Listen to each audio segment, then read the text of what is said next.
President Joe Biden is hailing the landmark agreement allowing Sweden into NATO.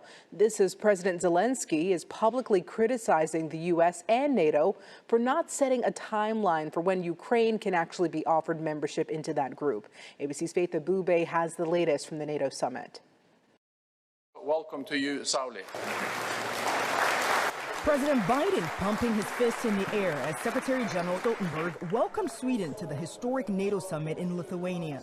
Sweden now on a clear path to becoming the 32nd member of the defensive alliance behind Finland, after Turkey dropped its long-held opposition following months of negotiations. This is a historic moment, adding Finland and Sweden to NATO is consequential. Secretary of State Antony Blinken telling ABC News that the NATO expansion sends a clear message to Russia's Vladimir Putin, who blamed NATO's expansion into Eastern Europe as one of several reasons for the Kremlin waging war on Ukraine.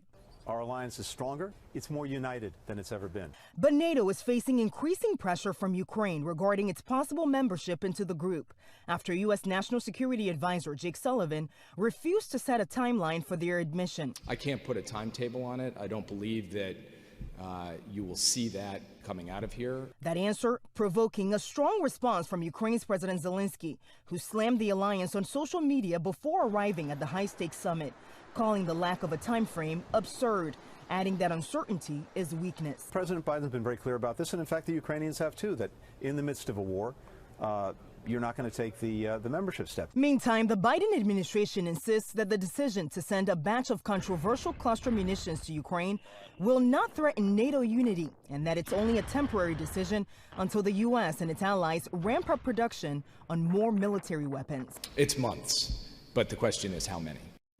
And President Biden is scheduled to have a one-on-one meeting with President Zelensky tomorrow at the NATO summit. It'll be their third face-to-face meeting since the beginning of the year. In Washington, Faith Abube, ABC News. Overseas to the war in Ukraine and the fallout from the Biden administration's decision to send cluster munitions to Kyiv. ABC's foreign correspondent James Longman joins us now live from Ukraine as U.S. allies are now speaking out. James, good morning. Yeah, good morning, Janae. This is a fast-moving situation because a lot of key U.S. allies are now criticizing this decision from the United States to supply Ukraine with cluster munitions. The U.K., Germany, Canada, New Zealand, they've all come out against this decision, all saying that they don't believe these weapons should be used. British Prime Minister Rishi Sunak, he has said that Britain does not endorse this. He's one of 123 countries to ban their use. The Spanish Defense Minister has come out even further. She said yes to the legitimate defense of Ukraine, no to cluster munitions. Why is all this so controversial? Well, these munitions are incredibly dangerous. They cause indiscriminate damage. They explode in midair and then smaller bomblets land on a wide area. And the issue is unexploded munitions then can pose a risk to civilians. That is why the United States has said that the munitions they're supplying have a lower fail rate than anything that Russia or Ukraine is currently using, and that they've stipulated Ukraine must adhere to a number of conditions. They can't fire them into civilian areas and they must commit to demining once the war is over. Nevertheless, all of this will be a source of tension for President Biden when he meets with NATO allies this week.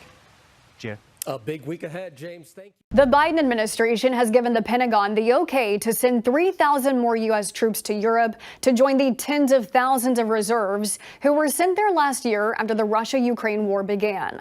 It's unclear if or when the Department of Defense would mobilize the extra manpower to join the other reserves actively stationed on the sideline of war to support Ukraine.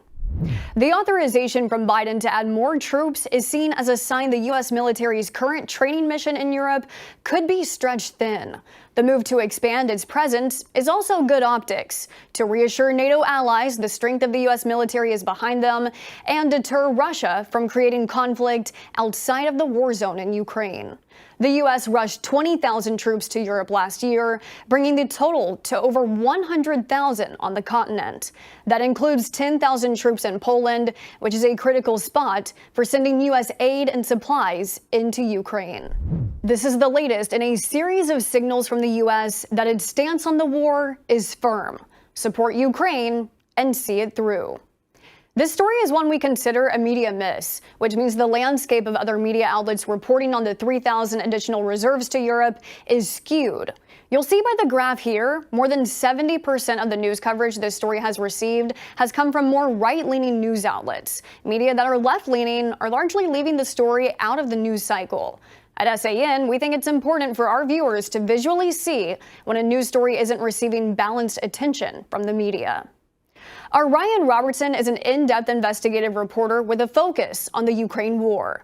Find some of his content delving into high-tech military equipment given by the U.S. to Ukraine at SAN.com.